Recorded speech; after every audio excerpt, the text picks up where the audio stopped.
नमस्कार, video bulletin में आप सभी का स्वागत है। पेश है आज के मुख्य समाचार। 5 दिन पूर्व जिले के धामनगांव रेलवे तहसील में आने वाले मंगरूल दस्तगीर थाना क्षेत्र के निम्बोरा बोड़खा मार्ग पर दोपहिया पर जा रहे एक 66 वर्षीय व्यक्ति के आंखों में मिर्ची पाउडर फेंक कर मारपीट कर लूटने वाले चारों लुटेरों को ग्रामीण एलसीबी की दल ने गिरफ्तार करने में सफलता प्राप्त की है। इन लुटेरों से कड़ी पूछताछ में 5 मामले उजागर हुए हैं और 3 मोटरसाइकिल और 4 मोबाइल सहित कुल 2,60,000 रुपए का माल जब्त किया गया। पकड़े गए सभी आरोपी धामनगांव रेलवे तहसील के रहने वाले हैं। उनके नाम गोकुल सरा ग्राम निवासी शुभम अनिल गोपाले, ऋतिक रामदास गोपाले, बोरगांव निस्तानी निवासी सागर लक्ष्मण पचारे और पेट रघुनाथपुर निवासी मंगेश सुखलाल ठाकरे है। जानकारी के मुताबिक 5 अप्रैल की शाम 7:30 बजे के दौरान मंगरूल दस्तगीर थाना क्षेत्र में निम्बोरा बोड़खा गाँव के पास शेषराव नत्थू डोंगरे नामक व्यक्ति को मंगरूल दस्तगीर से अपने गांव निम्बोरा बोड़खा दोपहिया से आते समय अज्ञात आरोपियों ने पीछे से आकर चलती गाड़ी से उन्हें नीचे गिराकर आंखों में मिर्ची पाउडर फेंककर चाकू की नोक पर 60,000 रुपए लूट लिए थे। मंगरूल दस्तगीर पुलिस ने शिकायत के आधार पर धारा 394 के तहत मामला दर्ज कर जांच शुरू की थी। इस प्रकरण में आरोपियों की तलाश के लिए जिला पुलिस अधीक्षक विशाल आनंद के निर्देश पर ग्रामीण एलसीबी के उप निरीक्षक सागर हटवार और नितिन चुलपार के 2 स्वतंत्र दल तैयार किए गए थे। जांच के दौरान सागर हटवार के दल को जानकारी मिली कि गोकुलसरा ग्राम निवासी शुभम गोपाले पहले भारत फाइनेंस में काम करता था। उसकी गतिविधियां वर्तमान में संदेहास्पद है। वह अपने साथीदार के साथ मंगरूल दस्तगीर थाना क्षेत्र के विटाला ग्राम में रहने की जानकारी मिलते ही पुलिस के दल ने विटाला ग्राम पहुंचकर खोज की। तब वह अपने 3 अन्य साथी ऋतिक गोपाले, सागर पचारे और मंगेश ठाकरे के साथ दिखाई दिया। चारों को कब्जे में लेकर कड़ी पूछताछ की। तब उन्होंने लूटपाट और मोटरसाइकिल चोरी की कबूली दी। लूटपाट को अंजाम देने के लिए उन्होंने सर्वप्रथम बाबुलगांव से 2 दोपहिया और 4 अप्रैल को तलेगांव शामजी पंत में भारत फाइनेंस के कर्मचारी के आंखों में मिर्ची पाउडर फेंककर 1.5 लाख रुपए से लूट लिया। दूसरे दिन 5 अप्रैल को निम्बोरा बोड़खा ग्राम निवासी शेषराव डोंगरे को 60,000 रुपए से लूटा। इन आरोपियों से और कड़ी पूछताछ करने पर उन्होंने लूटपाट के 2 और चोरी के 3 मामलों की कबूली दी। उनके पास से 3 मोटरसाइकिल और 4 मोबाइल ऐसे कुल 2,60,000 रुपए का माल जब्त किया गया। आरोपियों को मंगरूल दस्तगीर पुलिस के हवाले कर दिया गया है।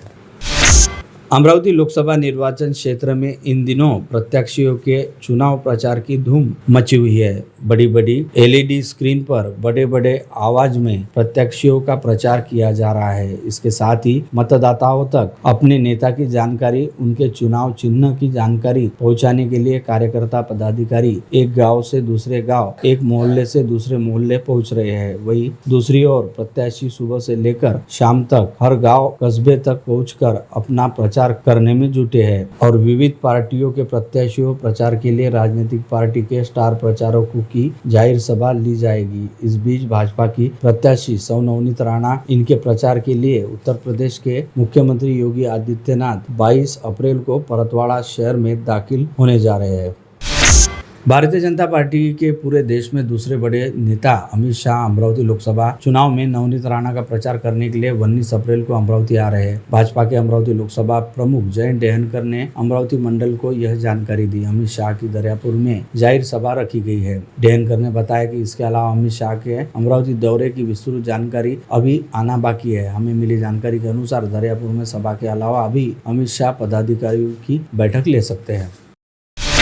अमरावती संसदीय क्षेत्र के लिए प्रत्येक मतदान केंद्र पर 3 बैलेट यूनिट लगने वाले हैं। इस कारण बुधवार 10 अप्रैल को 2600 बैलेट यूनिट चंद्रपुर निर्वाचन क्षेत्र से लाए जाने वाले हैं। इस बाबत निर्देश चुनाव आयोग ने सोमवार के देर रात दिए थे। इसके मुताबिक अमरावती से डिप्टी कलेक्टर चौहान और नायब तहसीलदार प्रवीण ढोले कल चंद्रपुर पहुँच गए हैं, जो आज शाम तक पहुँचने की संभावना है। अमरावती लोकसभा निर्वाचन क्षेत्र में 37 उम्मीदवार है। इस कारण प्रत्येक मतदान केंद्र पर 3 बैलेट यूनिट लगने वाले हैं। जिले में 2 बैलेट यूनिट की तैयारी है। 2864 बैलेट यूनिट शेष है। इसमें से कुछ मोर्शी और धामनगांव विधानसभा क्षेत्र में भेजी जाने वाली है। चंद्रपुर में बैलेट यूनिट शेष है, वहां प्रत्येकी 2 ईवीएम लगने वाली है। अमरावती में 2600 ईवीएम लाने पर गुरुवार को सर्वप्रथम सभी की जांच की जाएगी और इसके लिए सभी राजनीतिक दलों को बुलाया जाने वाला है। 50 बैलेट यूनिट मिश्रित की जाएगी। ऐसी जानकारी चुनाव विभाग के नायब तहसीलदार प्रवीण देशमुख ने दी। उन्होंने बताया कि चंद्रपुर से 2600 बैलेट यूनिट लाने करने के लिए डिप्टी कलेक्टर चौहान और नायब तहसीलदार प्रवीण ढोले का दल गया हुआ है, जो बुधवार की शाम तक अमरावती पहुंचेगा। चुनाव निर्णय अधिकारी सौरभ कटियार के मार्गदर्शन में चुनाव की तैयारियां अब अंतिम चरण में है।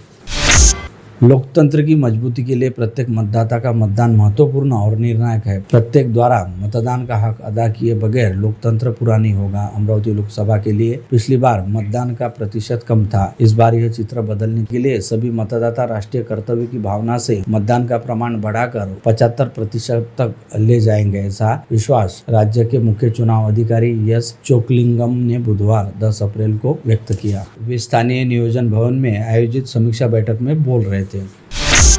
राज्य में 3 पार्टी की सरकार है, जिसमें एक पार्टी है राष्ट्रवादी कांग्रेस अजित पवार। इन्हीं 3 पार्टियों की महायुति के उम्मीदवार के रूप में भाजपा की अधिकृत प्रत्याशी नवनीत राणा चुनाव लड़ रही है। अजित पवार की राष्ट्रवादी कांग्रेस पार्टी के अमरावती जिले के नेता संजय खोड़के, दूसरी तरफ अमरावती संभाग के मुख्यालय अमरावती विधानसभा में कांग्रेस की विधायक है सुलभा खोड़के और अमरावती लोकसभा से कांग्रेस के प्रत्याशी बलवंत वानखड़े महाविकास आघाड़ी के उम्मीदवार के रूप में चुनाव लड़ रहे हैं। यानी अमरावती लोकसभा के प्रमुख 2 उम्मीदवार के अलग अलग खेमों में सुलभादेव खोड़के और संजय खोड़के बटे हुए हैं, परंतु चुनाव प्रक्रिया के 2 दौर खत्म होने और चुनाव इतना आगे बढ़ जाने के बावजूद अब तक यह जोड़ी कहीं दिखाई नहीं दे रही है। राजनीति के जानकार कह रहे हैं कि खोड़के दंपति की अवस्था इधर कुआं उधर खाई बन गई है। इस जोड़ी के लिए अमरावती लोकसभा चुनाव गले की हड्डी बन गया है, न उगला जा रहा है और न निकला। अगले विधानसभा चुनाव में सुलभाताई किस पार्टी से चुनाव लड़ेगी अभी यह तय नहीं होने के कारण यदि खोड़के दंपति कांग्रेस का काम करते हैं तो भविष्य में उनके सामने मुश्किलें खड़ी हो सकती है, परंतु सुलभाताई खोड़के का एक बड़ा वोट बैंक मुस्लिम समुदाय है, इसलिए खोड़के दंपति कांग्रेस के विरोध में ही भूमिका नहीं ले पा रही है। उन्हें पता है कि कांग्रेस के पंजा चुनाव चिन्ह पर वे अमरावती विधानसभा का चुनाव जीते थे। महायुति में शामिल अजित पवार की राष्ट्रवादी कांग्रेस के नेता है संजय खोड़के। इस हिसाब से उन्होंने महायुति का काम करना चाहिए, लेकिन राणा परिवार से उनकी पुरानी अदावत है। वे राणा के विषय में कोई समझौता नहीं करना चाहते। यदि उन्होंने भाजपा का काम किया तो उनका 80% वोट बैंक अभी से उनसे नाराज हो जाएगा। हालांकि सुलभाताई व संजय खोड़के ने कोई सार्वजनिक भूमिका नहीं ली है और यह दंपति अपने फॉलोअर, समर्थक व दोनों पार्टियों के नजदीकी पदाधिकारी व कार्यकर्ताओं को कोई पॉलिटिकल निर्देश नहीं दे पाए हैं। लेकिन संजय खोड़के और सुलभा खोड़के के नजदीकी कई पदाधिकारी व कार्यकर्ता मुस्लिम समुदाय छोड़कर दिनेश बुक का प्रचार व काम करते दिखाई दे रहे हैं। संजय खोड़के का एक बड़ा फॉलोअर वर्ग पंचवटी से वीएमई तक माना जाता है। यहाँ के लोग भी दिनेश बुक का प्रचार करते या वेट एंड वॉच की भूमिका करते नजर आ रहे हैं। वे चर्चा के दौरान दिनेश बुक को ही सबसे योग्य उम्मीदवार बता रहे हैं। अमरावती लोकसभा चुनाव क्षेत्र के चुनाव में लगभग 37 उम्मीदवार चुनाव मैदान में डटे हुए हैं। इस दौरान सोमवार की दोपहर सभी उम्मीदवारों को चुनाव विभाग की ओर से चिन्ह वितरित किया गया। अमरावती चुनाव क्षेत्र में राष्ट्रीय पार्टी के 3 उम्मीदवार छोड़ लगभग 34 उम्मीदवार को उनकी मांग के अनुसार व नियम के अनुसार चिन्ह दिए गए। इन 34 उम्मीदवारों में से लगभग 6 लोगों ने जापानी पाना चिन्ह की मांग की थी, जिसमें से चुनाव निर्णय अधिकारी ने ईश्वर चिट्ठी की मदद से एक उम्मीदवार को यह चिन्ह दिया है। अमरावती शहर जिला राष्ट्रवादी युवक कांग्रेस शरद पवार गुट में युवकों का रुझान देखते हुए उन्हें पार्टी की सदस्यता व विभिन्न पदों पर नियुक्ति रायुका के प्रदेश अध्यक्ष महबूब शेख के मार्गदर्शन में राकापा के अमरावती शहर अध्यक्ष प्राध्यापक हेमंत जी देशमुख की मान्यता से पदाधिकारियों को राष्ट्रवादी युवक कांग्रेस शरद चंद्र पवार अमरावती के शहर जिला अध्यक्ष विनय शारतिया ने सभी नवनियुक्त पदाधिकारियों को नियुक्ति पत्र सौंपा।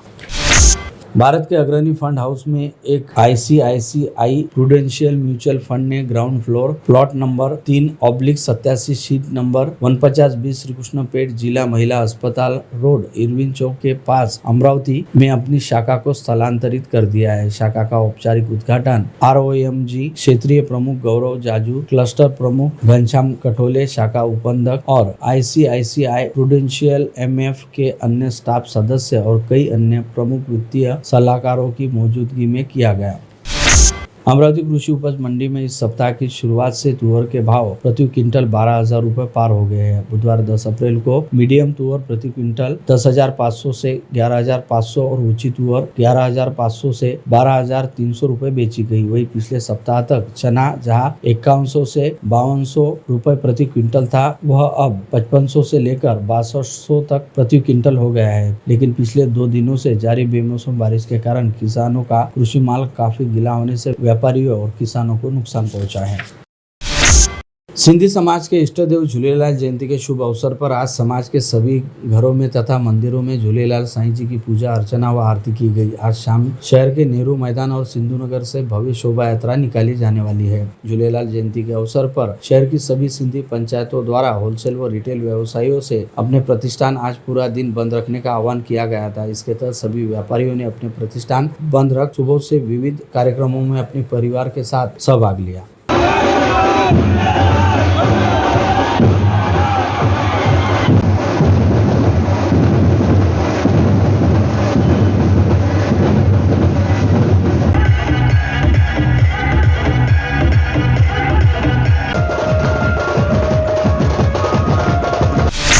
सिंधी समाज के नए वर्ष की शुरुआत साईं झूलेलाल की जोत जलाकर की जाती है। हर वर्ष की तरह इस वर्ष भी साईं झूलेलाल जयंती की श्री ज्योति साहिब पूज्य बहावलपुरी पंचायत दस्तूर नगर में बड़ी धूमधाम से सारे नगर वासियों और महिला मंडल के साथ मिलकर जगाई। इस अवसर पर इष्ट देवता साईं झूलेलाल की मनमोहक मूर्ति को नमन कर पुष्प माला चढ़ाई गई। दस्तूर नगर के महाराज गोकुलदास शर्मा ने विधि विधान के साथ पूजन व आरती कराई।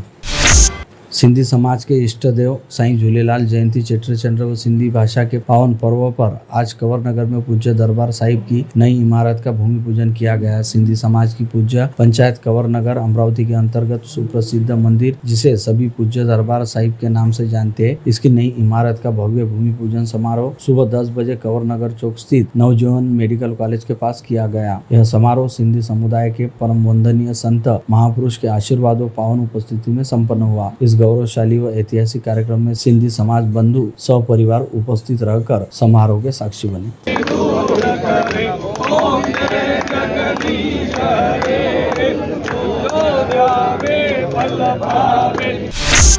हिंदू स्मशान संस्थान भूतेश्वर रोड स्थित हिंदू मोक्षधाम परिसर में वर्ष 2020 में सिंधी समाज के इष्ट देव झूलेलाल साईं की प्रतिमा स्थापित की गई थी। प्रतिवर्ष अनुसार इस वर्ष भी झूलेलाल जयंती के शुभ अवसर पर झूलेलाल साईं जी की प्रतिमा की पूजा व आरती का कार्यक्रम आज सुबह 10:30 बजे हिंदू स्मशान संस्था में आयोजित किया गया। सभी शहरवासियों व धर्म प्रेमी ब्राह्मण संत समाज, सभी धार्मिक स्थल व संस्थाओं, प्रतिष्ठान, मार्केट संगठन, कंवर नगर, दस्तूर नगर, रामपुरी कैंप, बडनेरा पूज्य पंचायत सभी सदस्यों तथा समाज बंधुओं से इस शुभ कार्य में अधिक से अधिक संख्या में सम्मिलित होकर दर्शन का लाभ लिया। चैत्र नवरात्रि और हिंदू व मराठी नववर्ष के पहले ही अंबा देवी एकवीरा देवी मंदिर में 7,000 से अधिक भक्तों की भीड़ हुई थी। यह जानकारी मंदिर संस्थान द्वारा दी गई। नवरात्रि के पहले दिन सुबह और शाम में श्रद्धालुओं का तांता लगा रहा। चैत्र नवरात्रि में 9 दिन तक मंदिर में धार्मिक कार्यक्रम संपन्न हो गए।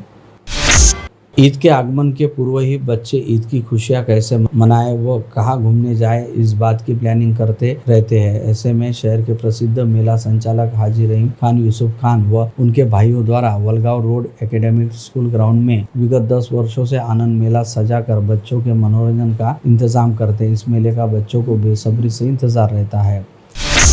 रमजान के पवित्र महीने में हर कोई रोजादार की सेवा कर पुण्य का भागीदारी होना चाहता है। ऐसे में निर्मल सुखलाल सावरकर, शेख हुसैन भाई, सुनील तिवारी की ओर से जामा मस्जिद बैरागढ़ में इफ्तार पार्टी का आयोजन किया गया। इस इफ्तार पार्टी में बैरागढ़ के हिंदू मुस्लिम भाइयों ने उपस्थित होकर गाँव की एकता व गंगा जमुनी तहजीब को कायम रख एक दूसरे को पेड़े खजूर खिलाकर रोजा खुलवाया। शहर के कुंभारवाड़ा में पट्टाभी श्री राम मंदिर संस्थान में हर वर्ष की तरह इस वर्ष भी 9 से 18 अप्रैल के दौरान श्री राम नवमी महोत्सव का आयोजन किया जा रहा है। इस दौरान विभिन्न धार्मिक और सामाजिक कार्यक्रम होंगे। 9 अप्रैल को मालीपुरा की गायत्री महिला भजन मंडल का भजन महोत्सव से प्रारंभ हो चुका है। भोई समाज की मांगों को अब तक ध्यान नहीं दिया जा रहा। समाज की विविध मांगे जो भी पार्टी पूरी करेगी उसे ही हम पूरा समर्थन देंगे। यह बात भोई समाज एकता परिषद ने आज श्रमिक पत्रकार भवन में ली पत्र परिषद में कहा। भोई समाज के पारंपरिक व्यवसाय मत्स्य व्यवसाय को बढ़ावा देने के लिए उचित निर्णय लिया जाए तथा धनगर समाज की तर्ज पर भोई समाज को 10% आरक्षण आर्थिक दुर्बल समूह के तत्वों पर दिया जाए आदि मांगे पूरी करने वाले दल को ही भोई समाज समर्थन देगा, ऐसा भोई समाज एकता परिषद के पदाधिकारियों ने पत्र परिषद में कहा। जो उमेदवार आमच्या मागण्या मंजूर करेल त्यांनाच आमचा हा भोई समाज या अमरावती जिल्ह्यामध्ये 2 लाखापेक्षा जास्त असलेला भोई समाज त्या उमेदवाराला त्या पक्षाला सहकार्य करेल। विगत कुछ सालों से देश में बेरोजगारी की समस्या गंभीर हो गई है। कई विद्यार्थी और उम्मीदवार नौकरी के लिए भटक रहे हैं। पुलिस भर्ती, रोजगार तथा बेरोजगारों की गहन समस्या की और किसी भी जनप्रतिनिधि या नेता द्वारा ध्यान देने की फुर्सत नहीं। आज भी करीब 61,000 से अधिक उम्मीदवार पुलिस भर्ती की प्रतीक्षा में है। कोरोना काल से पुलिस भर्ती का विषय हल नहीं हुआ। आयु सीमा बढ़ने से उम्मीदवार चिंता में। बेरोजगारों की समस्या की और अनदेखी करने वाले नेताओं को इस चुनाव में सबक सिखाएंगे, यह ऐलान बेरोजगार विद्यार्थी व उम्मीदवारों ने डॉक्टर अजय यावले के नेतृत्व में आज जिला मराठी पत्रकार संघ में ली पत्र परिषद में किया।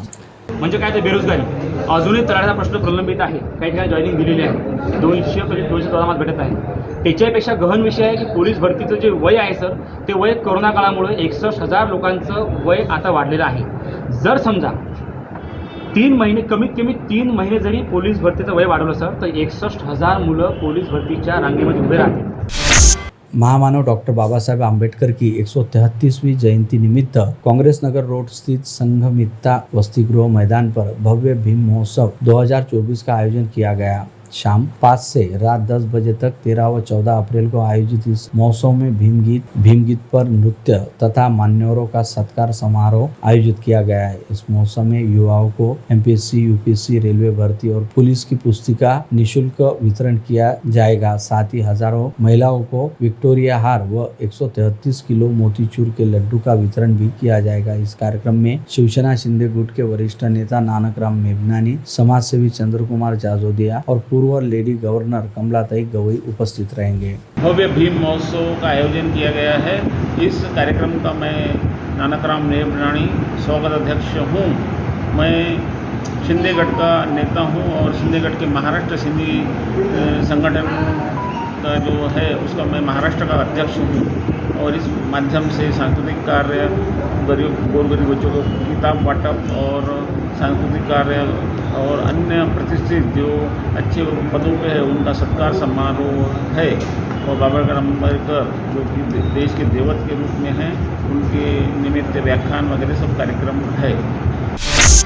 आरटीआई अंतर्गत प्रवेश प्रक्रिया में अनेक नए बदलाव किए गए हैं, जिसमें नियमावली के अनुसार इस बार जिले के 1185 शाला में आरटीआई की प्रवेश प्रक्रिया चलाई जाने से आरटीआई की व्यापकता बढ़ी है। शाला का पंजीयन प्रक्रिया पूर्ण होने के बाद आगे हफ्ते से प्रवेश के अर्ज भरने के लिए प्रक्रिया शुरू की जाएगी। विशेष है कि पिछले वर्ष जिले के आरटीआई अंतर्गत प्रवेश प्रक्रिया के लिए 236 शालाओं का पंजीयन किया गया था, जिसमें से 2223 स्थान उपलब्ध थे। आरटीआई के नए नियमावली अनुसार अब शाला की व जगहों की वृद्धि होगी। आरटीआई अंतर्गत प्रवेश प्रक्रिया चलाने पर प्रवेश के चलते प्राधान्य क्रम रहेगा।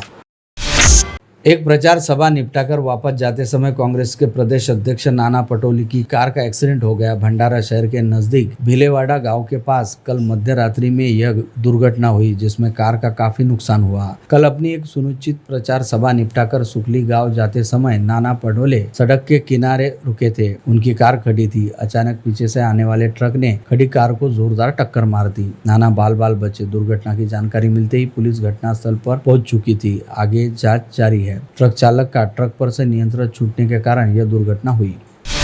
जिले के चांदूर रेलवे और चांदूर बाजार तहसील में हुई अलग अलग दुर्घटनाओं में एक महिला सहित 2 लोगों की मृत्यु हो गई, जबकि 2 लोग गंभीर रूप से घायल हो गए। मृतक में करजगांव निवासी शारदा जगन्नाथ भजभुजे और मध्य प्रदेश के मेंढा झल्लार निवासी गोकुल दयाराम चडोकार है।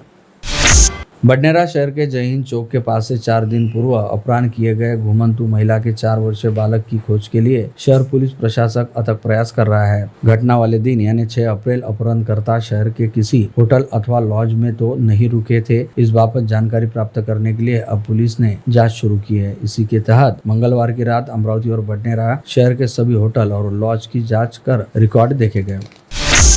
अपनी कमर में देशी पिस्तौल और जिंदा कारतूस लेकर घूम रहे एक नामचीन गुंडे को बाबुलगांव पुलिस ने पुलिस थाना क्षेत्र के रानी अमरावती परिसर में धर दबोचा। जानकारी के अनुसार बाबुलगांव पुलिस को गुप्त सूचना मिली थी कि गुंडा प्रवृत्ति का अपराधी महेंद्र उर्फ बाबू पटेले सुरेश नगर हनुमान मंदिर के पास यवतमाल में यह अपनी कमर में देशी बनावट की पिस्तौल लेकर दहशत मचा रहा है। पुलिस ने तुरंत सूचित किए गए स्थान पर पहुंचकर आरोपी पाटले को गिरफ्तार किया। आरोपी के पास से पुलिस ने देशी बनावट की पिस्तौल 2 जिंदा कारतूस सहित कुल 52,000 का माल जब्त किया।